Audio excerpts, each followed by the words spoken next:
Toubaactu officiel bis ni ki tey daal jàpp leen dootu leen amati benn jaaxle si wàllu info bu gaaw te wóor.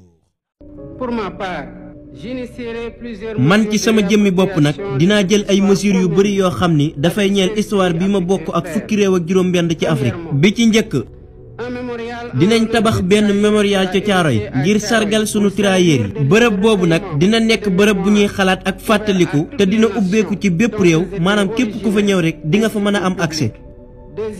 ñaareel bi dinañ tabax benn centre mais dafay nekk benn centre de documentation et de recherche ñu duppee ko nag sunu tirailleurs yi. ci biir centre bi nag lépp loo leen di soxla comme ay preuve di ngeen ko fa fekk ay témoignages ay archives ay gëstu yoo xam ni amal nañ ko mu ñeel histoire bii.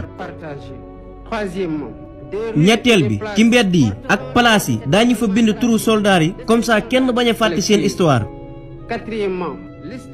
ñeenteel bi ñoom seen histoire nag daañu ko jàngale ci école yi bu ko defee génération yi ñëw ëllëg daañu nànd bu baax histoire bi xewoon ca Caaroy 44. juróomeel bi bés bi ñu jagleel sunu maam yi ñu boomoon jamono jii nag fixé nañ ko le 1er décembre kon année bu jot rek le 1er décembre lañ koy amal.